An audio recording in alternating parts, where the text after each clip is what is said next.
Good evening and welcome. This is Whole and Beautiful, and I'm Angela Oliphant, your host. And I am so glad that you all have joined us tonight for another night of information, revelation, and change. Tonight, as you can see, I do have a guest with me, and I am excited that he has accepted my invitation to come on this show with me tonight. Tonight, we have Pastor Kenneth Daryl Ray Clayton from Patterson, New Jersey. And I'm going to let him tell you a little bit about himself. But before he does that, I want to remind you all that we are here every Friday at 7 p.m. and that I'm still have some openings for some guests. So if you would like to be a guest on Whole and Beautiful, send me an email at wholebeautiful@gmail.com and I will contact you and we will get you on. I have some things that are lined up for you for February and I'm looking forward to that also. But let's get into tonight's interview with Kenneth Clayton. Can you tell us a little bit about yourself and welcome to the show? Thank you very much. Can you hear me? Yes, I can. All righty. My name is Kenneth Clayton, and I am a native New Jerseyan, born and raised in Patterson, which is the third largest city in the great Garden State of New Jersey. I am in my 26th year serving as pastor of St. Luke Baptist Church, which is also in Patterson. And by way of information, Angie and I are first cousins. Our mothers are sisters. Her mother is the youngest, and my mother is her big sister by, I think, 2 years. So, yeah. It's a family affair tonight. Yes, it is. And that's what we're going to be talking about is family. So, hey, Linda, how are you? Good Hey, evening. Linda. It's going to be good tonight. I was looking at your bio and y'all, I know a lot of people maybe from Dale's church is going to be here and the different people that may know him and they know him as Pastor Clayton and stuff. I'm going to be saying Daryl a lot. So, That's my name. Cool with that. It's no disrespect, y'all. It's just my cousin. But I am like I was overwhelmed. I was looking at so much that was on your bio that I didn't even know. And I was like, man, this is my cousin. Hey Omar. Hey, Um Omar. and then I was like, this is my cousin. And some of these things I did not know. So I was excited about some of the things that I saw, really everything that I saw. But I was like, you are a very busy person. Yeah, just a little bit. He said a little bit. This bio could be a book. I was like, but I wanted to ask you one of the things is like with you going to college and going to the different schools and stuff that you have gone to, is that something that you aspired to do when you early on, or is that something that came about as you were going through ministry? It was education was something that was drilled into my head by your aunt. I tell everybody this story. As you know, Tammy and I now, I have two sisters. Auntie, that was your mom. Oh, hey, mommy. My youngest sister, Mahogany, is 14 years younger than me. So Angie knows that me and my sister Tammy used to spend our summers in South Carolina with Angie and Linda, and then Josie came, and then Mahogany came. So Tammy and I come to South Carolina every summer. And then one summer, I had to be like 80, 79, 77, 78, somewhere down there. We come back home to New Jersey. And prior to that, Tammy and I shared the same room. So I guess when I got 7 or 8, she was 6. They wanted to separate our rooms. So Tammy had a room and I had a room, and we had our own this brand new furniture. Part of my furniture in my room was a garbage can, and on the garbage can had like little flags with names of colleges. They were predominantly white schools, like Princeton, Columbia, whatever. And it was from that point that I knew I was going to college. And the funny thing is, I still have that garbage can in my office here at the house. That thing is gonna be everywhere I've lived. When I die, I'm gonna leave that to somebody.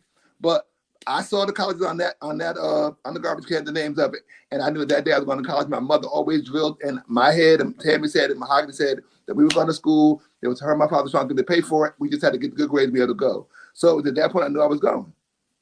Oh wow. Wow. That's something though, because it's like when you're looking at how parents can shape their children and Absolutely. how they can put them in the right direction, that is awesome. I would have never thought of something like that, but Yeah. that's creative. Yeah, and I tell people I don't know if they meant it as such. I think they just bought a garbage can. But when I saw Right. the can, that again, that was my inspiration. I knew then. I knew I was going. I knew they were going to pay for it. So I made sure I went. I made sure they paid for it. Yep. Oh man. What about as far as like pastoring, because you've been pastoring a while. 26 years. Yes, that's been a minute. So Yeah. was that something that you always aspired to do or Absolutely not. Uh, I am again grown up in the church, been in church all my life, and I was pretty sure even as a kid that I was gonna be in church all my life doing church stuff because I like church stuff, always have. But being a preacher and pastor was not on my radar because I wanted to be wealthy. That was my goal in life, to be wealthy. I actually wanted to be either a politician or go into broadcasting. Those are my two goals. And somewhere in I guess in my early teen years, I began to feel this nudge toward ministry, which I tried to ignore as long as I could. And it just came to a point I could not ignore it. And I surrendered to that, to what I felt and feel was a call. And I've been on that path for these number of years. I've been active in ministry since 1988. So yeah. wow. And I want to welcome Love Demonstration Church from Jamaica. Welcome Jamaica in the house tonight. We are I glad that like Jamaica. so you when you were talking about that, I was thinking I brought this and I wanted to show this to you and see if you remembered it. Oh Lord, I'm scared. It's nothing bad, but do you remember this book? No, You don't? nope. This is the Bible that used to be at my mom's house that Daryl would preach to us out of during the I summer. knew you were gonna talk about that in the backyard. Lord, I was like, I wonder if he remembered that Bible. I don't remember the Bible. I remember being and outside doing that though. Because when I went to see my mom, it's been a few months ago. She still had the Bible. I said, "Bubba, you still have that Bible?" And she was like, "Yeah, you can take it with you." So I brought it home, and then I was reminiscing about us playing church, and Daryl was the Absolutely. pastor, and he was the one that was preaching to us. So I was like, that would be interesting to see if he remembered the book, but. Wow. That's been a minute. That's been a long time ago. Yeah, I was, absolutely. I was surprised that she still had it. So I was like, after all the moves and everything. Right. Um, when we're talking about family, and you were just talking about how your mom molded you as far as like with college, and they didn't even really know that they were doing it, but it happened. Right. What is your definition of family? Family to me are the people in your life who support you, who encourage you, who love you, obviously, and who guide you. They can be biological, or they can be people who come into your life who become those kind of people. I am very, very fortunate, very, very blessed to have biological family on both sides, my paternal and maternal side, aunts, uncles, and cousins who I love and who we laugh and do all kind of crazy stuff with all the time, whether in person or now because of social media, just social media. But I'm also blessed to have many, many people who are not biologically related to me, who became family, who I have the same trust and support and encouragement with. So it's those people, whether they are biologically related because they're your mother, your father, your sister, brother, cousin, whatever, or the people that come into your life and they become that. Then how does that because I noticed like with your church, I see like it seems like a big family to me. It Like is. even when you get online and they're like right there and everybody there to support and everybody there to support you when you go minister, different things like that. How did that I'm trying to think, how do you incorporate that into a ministry? Because I see a lot of pastors, or hear a lot of different pastors, they're saying that they want to be a family church, but it doesn't have that like family atmosphere. I think that comes as it has to come from the person who leads. The ironic thing about being a pastor is that in a very real way, a pastor is like a parent. I came to St. Luke when I was called to St. Luke. I was 27 years old, and I'll never get this. My predecessor served the congregation for 62 years. He brought me in to serve as assistant, and then within yeah, Linda, I was having church service long before I started pastoring. But I was trying to, I was so bad, I didn't want to do it anymore. I gave it up. But so my predecessor was there 62 years. He was 94 and a half when he died. Wow. The day he died, a woman, Sally Cash, I'll never forget her. We were at his house with his widow and his daughter, making like just dealing with the fact that he had just died and how we were going to go forward in terms of planning and dealing with that kind of stuff. Sally Cash said to me, Sally Cash had to be at that point about 75, close to 80 years old. I'm 27 years old. She said to me, Reverend Clayton, you're my spiritual father now. And I said, and in my mind, I'm like, lady, you ought to be my grandmother. How can I be your father? But she was correct. As pastor, I was going to become a spiritual leader and a parent. And I did become that. And I have sought to lead St. Luke in a loving way because we are family. Like they are, I am pastor, they are the people that I lead, but it is very much familial because we are family. Church becomes that, and you have to cultivate and nurture that so it can be a loving and healthy family. Because as you know, families in any context can be dysfunctional and unhealthy. So I tried to make sure that we are functional and healthy and loving, so that we support and encourage and help people go forward as we grow. But it's difficult, but it can be done. Yeah, yeah. Welcome to Toronto, Canada. Also, thank you for joining us on tonight. It's like what you were saying. It's like it what's in that leader and even what's in that parent will flow down to their Exactly. children. Will flow down. Exactly. Okay. Everything rises and falls on leadership. Wow. Wow. I never thought about it like that, but it does. It Because does. they set the atmosphere and they set the environment. Exactly. Okay. A leader, a parent is cast to make the decision if they're going to be a thermostat or thermometer. A thermometer registers the temperature and says it's 75 degrees, 85 degrees, whatever. A thermostat adjusts and controls the temperature. And we have to, if we want to be in a loving environment, a healthy environment, we have to control that and make that happen through how we lead, how we share, how we interact with people. That's awesome. What would you say because I've seen it where a lot of people are trying to like conform to what they think people want in church. So they start to switch things up to maybe get people to come in. But I was like, if you do that, you're going to have to continue to do that, because if you get them in that way, you're going to have to keep this up to keep them in there. Right. What are your thoughts on that? It's like I see so many people trying to, like with their times, they will change like times up. They will do other things in the program, so to speak, or different stuff like that to draw people in, but it's like it may not be a part of who they are really. Right. I think again, a person has to lead from his or her heart and how they feel they're being led to lead, if that makes sense. And leadership is really about discovering what needs are and seeking to meet those needs. So times do change.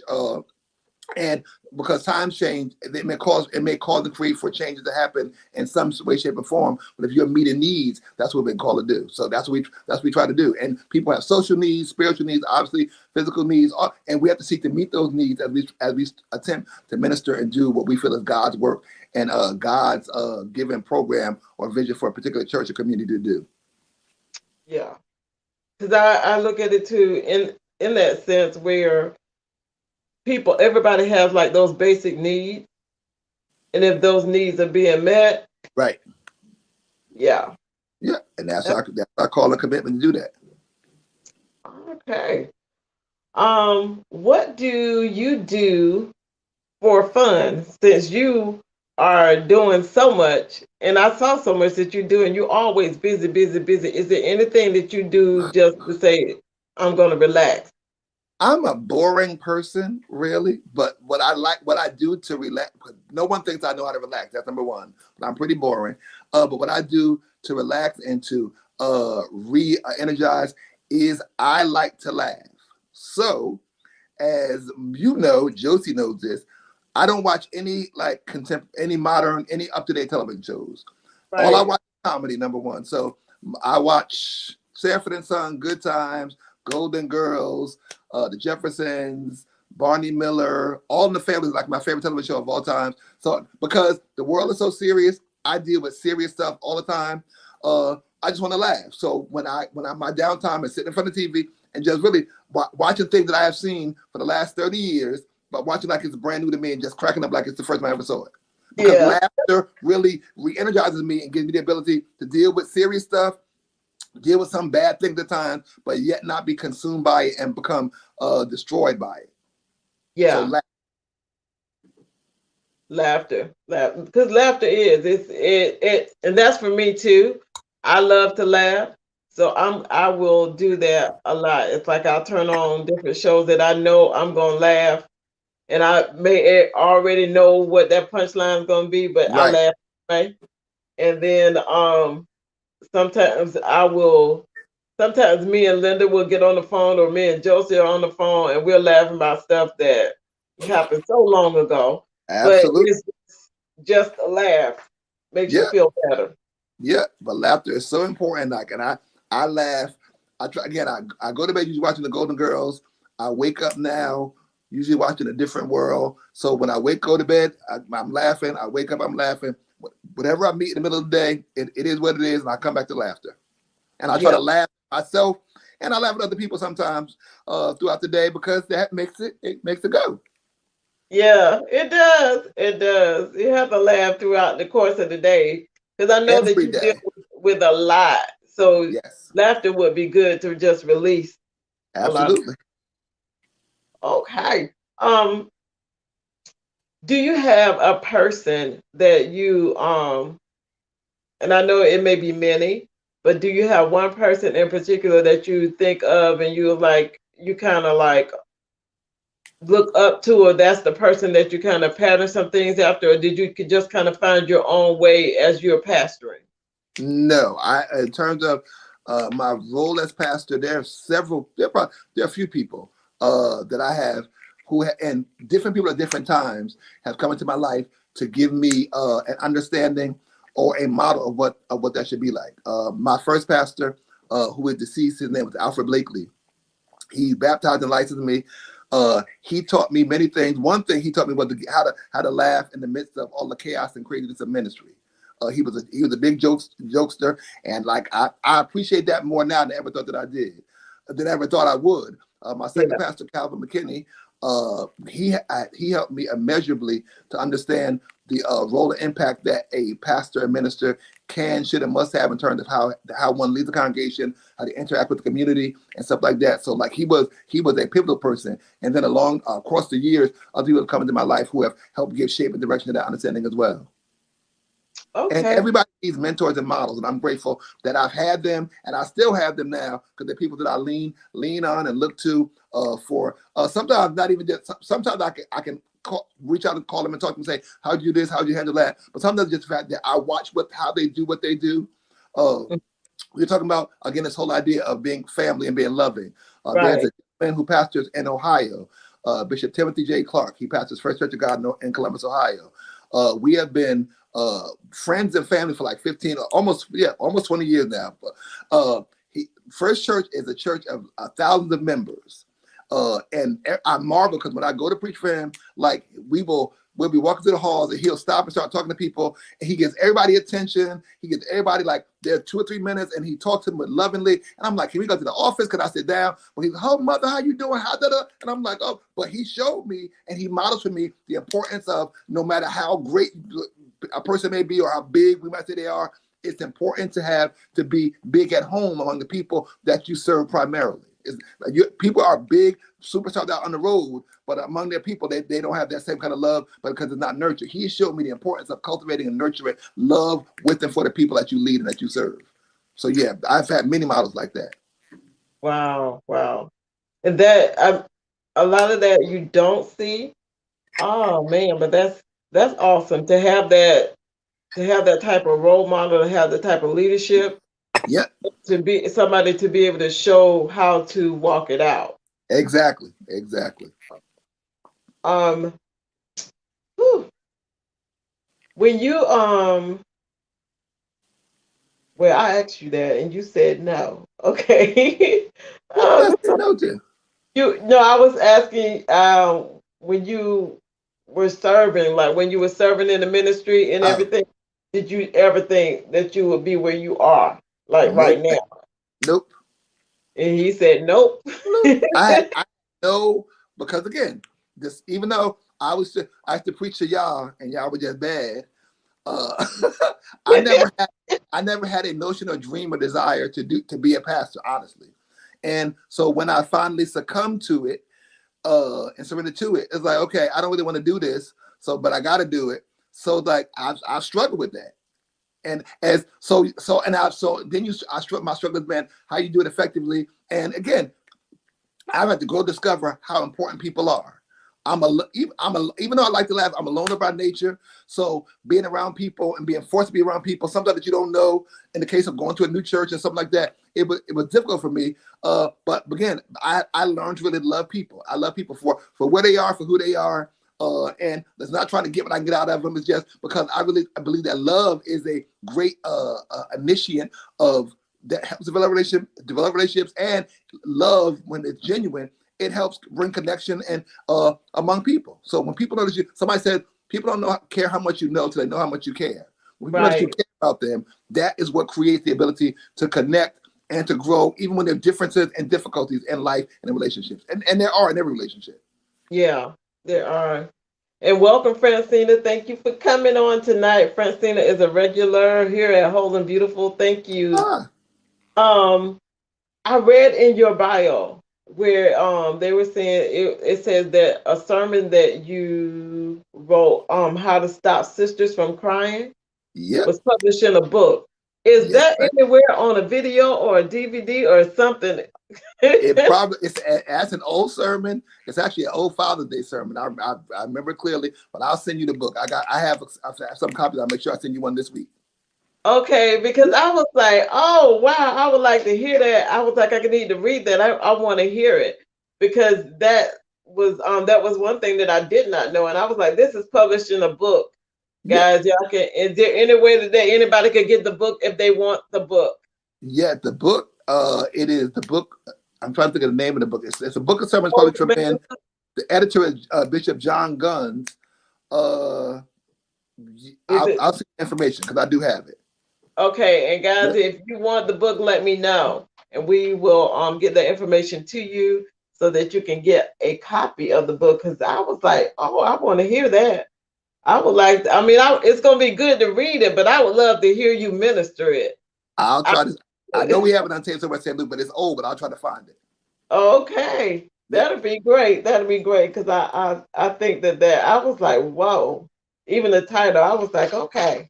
That But sermon has a line in there. When I originally preached it, I said something that your aunt like kind of made her blush a little bit. So that's not in the book though. But so when I think of that sermon, I remember that. Like when I looked up at the goal, that I pushed a little bit with that one. But yeah, I do that sometimes.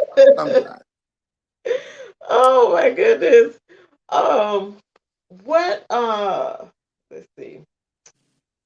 In your bio, also it says that you're a pastor determined to know Christ and to make him known. I have heard you say that like from the beginning, really, like hearing you say that. What does that mean to you and the ministry where you are It's now? for us that statement has guided and is yet guiding what St. Luke has done for the 20 years I've been there. I believe that as Christians, we have a commitment, a responsibility to know Christ intimately, seriously, and consistently. We know Christ. We develop a knowledge of Christ through worship and through study. Once we are growing, because you don't just do that and it's done. It's an ongoing, evolving pursuit to know him more clearly, to know him more intimately, to know him more sincerely. As we grow in our pursuit of knowing him, we have a responsibility to share Christ with other people.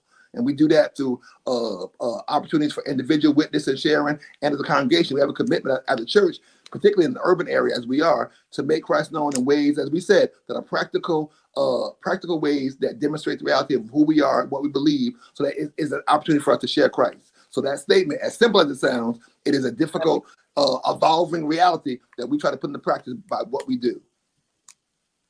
And I noticed you do like a lot as far as like with the community too. Yep. That is a lot that has to do because you have to know your area and you got to know what's needed and start operating in there. How did that come about as far as you doing like with the CDC and then having all the different programs that you have for the community? How did all that start? It's again, it was the simple way to say it is just God made it happen, and He did. But it was again our commitment, or my commitment when I came to St. Luke, was to lead our congregation into a deeper knowledge of Christ, which is again, that's not a one-shot deal; it's ongoing. So we do that a variety of ways, but I believe that a true model and demonstration of faith and action is faith that produces works. And the work has to benefit and be a blessing and a help to people beyond those who sit in a particular congregation week after week, year after year. So you have to look at what we can do for those who are beyond the walls. So we did an investigation of our community. Patterson is the third largest city in the state of New Jersey. Our congregation is located in the fourth ward of the city, which is probably the most violent ward in the city. Has the high statistics of drug use, of poor schools, prostitution, drugs, whatever the bad stuff for you and name, it goes in the fourth ward. Literally, probably goes on right around our church building, which for me is not a bad thing, because those negative things, those seemingly negative things, are really great opportunities. So we began to look at the stresses or the needs of our community, and then try to develop ministries and programs to help address those things. The CDC was organized to help us do beyond in the church setting what we could offer our community through programs that help in different ways. So through the CDC, we operate a food and clothing pantry that serves about maybe, I think last year we served almost 8,000 people. We have a transitional house for women that provides a safe place for women to live if they come out of jail or an addictive or rehabilitation center, something like that. We do computer classes we have a state-of-the-art computer lab that does computer training for senior adults. Right now, we're offering classes for them. We let another men's shelter use it. The summer we do classes for children and young people. We operate an after-school program, a summer camp, and a summer enrichment program called Freedom School, which is an offering to Children's Defense Fund. So we looked at the needs. The lack of education was a need. Computer literacy was a need. Literacy, period. We have a reading program. That's a need. So we started to figure out what the needs of our community were, and God literally sent us people and is sending us people who are able to help meet those needs in various ways. The big thing in the Black community is mental health. We've operated, had on our staff for the last maybe 15 years, persons who are counselors who provide mental health counseling and that kind of stuff. So like we're trying to see what the needs are. We have the people there who are placing those needs to help people become whole. The title of your program is Whole and Beautiful. The idea of being whole, WHOLE, is so important because many people live broken, dysfunctional lives, and many people who live that way are living under the guise of being Christians. So they sing, they shout, they pray, they love the Lord, but they're just so jacked up in other ways that they don't want to address and get better, and so you're not whole. So real faith is not about the physical demonstration or expression. It's about becoming whole from the inside, where we are able to live whole lives and help other people who are broken live the same way. Right. I love it. Oh, I love it. Oh man, that's great. I love it because I look at different things. I observe people. I don't talk a lot until I'm like around people that I really know, and then I'll talk a lot. But I just observe different things, and I was like, it's just like you were saying, and I was saying it's good to hear somebody say it because in the communities and stuff where we need people out there in the community and Right. working with the people that are in that community. Right. And not just trying to get people to come into the church and just be in the church and that's it. Right. Right. For so long, people have been sitting there, like you said, and they're not whole. Right. And whole people, I mean, broken people can't make people whole. People who are being Right. whole will help other people become whole. Yes. And we need to be about being whole so we can Absolutely. have some other people that's whole. And then it will Absolutely. build and it overflows into our families also. Absolutely. Absolutely. Okay. A problem with people, and I mean, I'm black, so I know black people better than anybody else, is that we don't want to be honest with ourselves or others. But Right. once you become honest with yourself about yourself, good, bad, and ugly, people say to me all the time, and literally, as you know, Josie, and Linda can attest, I have no filter. I will say anything, just about anything, at any Right. time about anybody. But Yeah. and St. Luke knows that, but I'm that way with myself. So if you tell me, oh, this is wrong with you, if you're right, I'll be like, yeah, you're right. So if I'm honest with myself, I can be honest with you. But Right. until we are really willing to be honest with ourselves, because we're honest about good stuff, but not about the bad things. But Yeah. honesty is the first step and acknowledgement toward becoming whole. But so when I become honest with me and I want myself and I work on myself getting better, I want the same for the people that I'm around and the people that I love because I want to encourage them.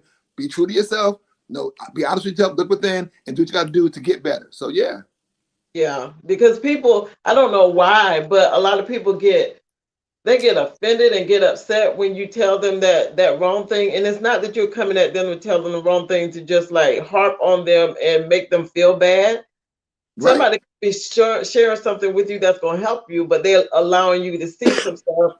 And people just get upset. They don't like confrontation. They don't like to talk about truth.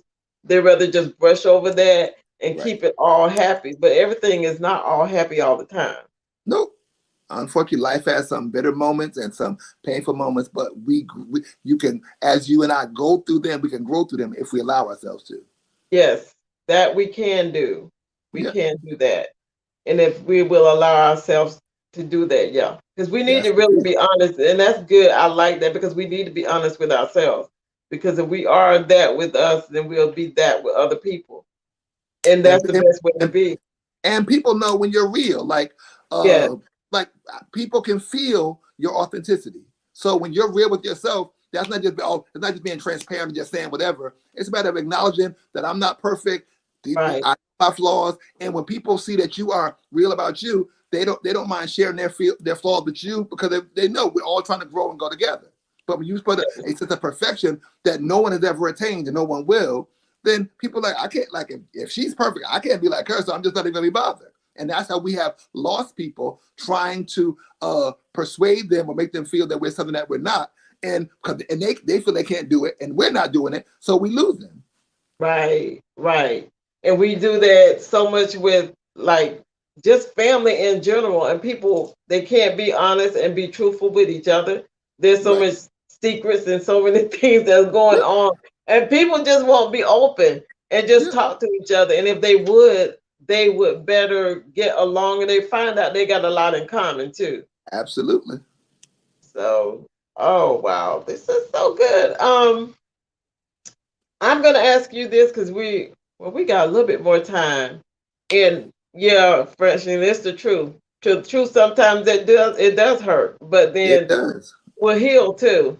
Absolutely. It hurts, but then it'll heal. It's like, but when we can be honest with ourselves and it's a freeing thing too. Yeah. You walk in a level of freedom, and I have noticed like with myself as I get older, I was like, I just kind of say what I need to say. When before I would hold stuff in and not say, oh, I don't want to hurt this person's feelings, or I don't want to do this, and I would just stuff all that stuff. I'm thinking about it. Somebody else done gone on about their business, and it's still rolling on me. But I was Yeah. like, no, I'm not gonna do that no more. See, you're nice. I've always people say as I've gotten older, I've always been that way. I'm gonna say what I gotta say, like it or lump it. The truth hurts. I'm gonna keep on moving because people. Yeah, If I go to the doctor, I did one of my annual checkups the other day. My blood pressure is always perfect, and they go, "How can you be a minister?" Because I say what I gotta say. Like that's it. Like I don't keep stuff in. It is what it is. yeah, because it weighs on your body when you Absolutely. don't, if you're not open, and like you said, you're not being like coming at somebody to hurt them. It's Right. just I'm gonna tell you the truth, and Right. you know when you come, you're gonna get the truth. Right. You should be grateful for that.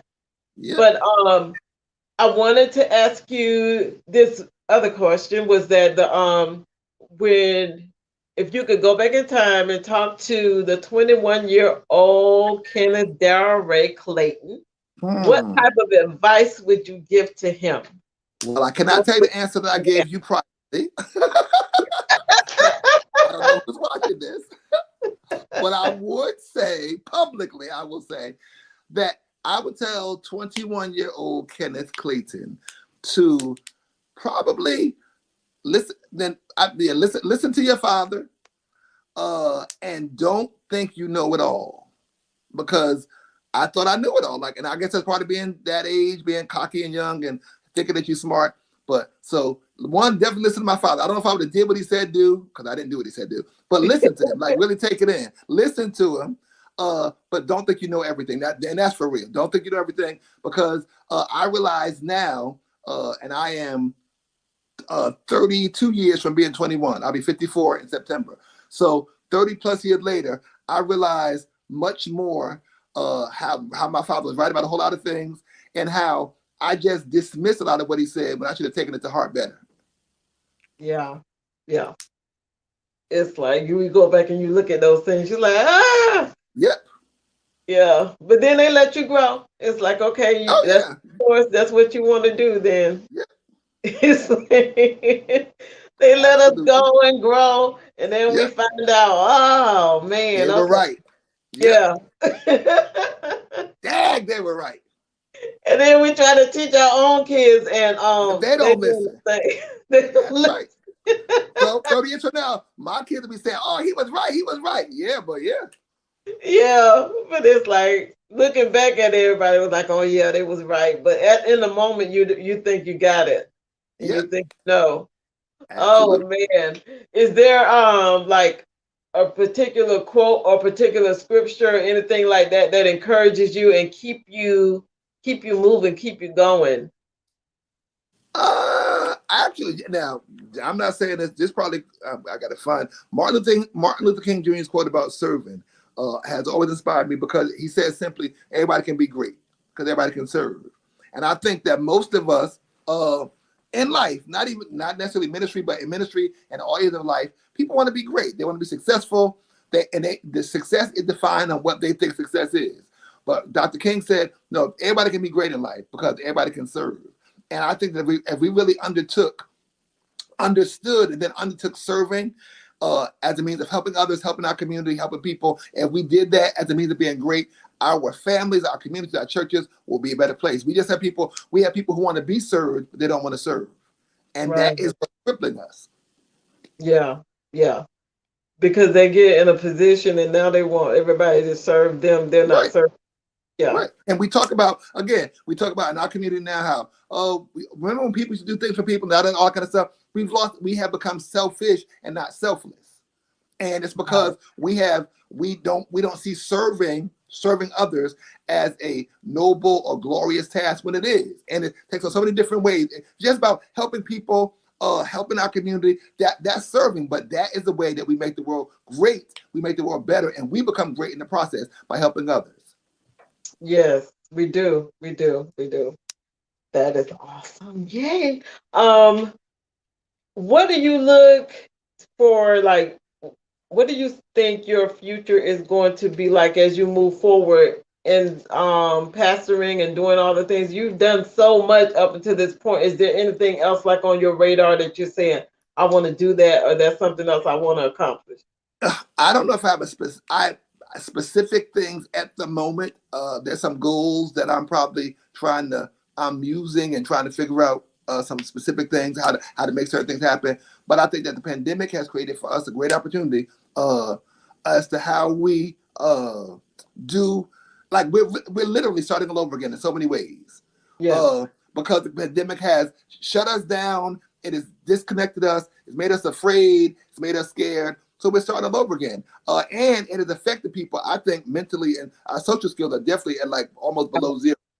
So we have to figure out ways now how to help people live in this new environment that is filled with fear and anxiety and frustration, and how we work to make people feel whole and safe. And I just see it in so many ways. Like educationally, our kids are at an educational deficit. They've suffered a loss for the last 3 years, so we got to do work on that. Socially, we're scared to interact with people. Like again, when you go out, even in church, like we don't hug anymore. Like we don't kiss anymore. Like you don't know. Like your aunt won't hug anybody, so you got to like don't come near me. Like all that kind of stuff. So and like we have to work through that because we are made to be interrelational, interdependent, connected people. So we got to figure out to work through that kind of stuff. And our communities, particularly urban communities, are suffering greatly because we were already bad pre-pandemic. Right. It's worse now, so we got work to do. And the church has to be an agent of transformation and healing in those communities.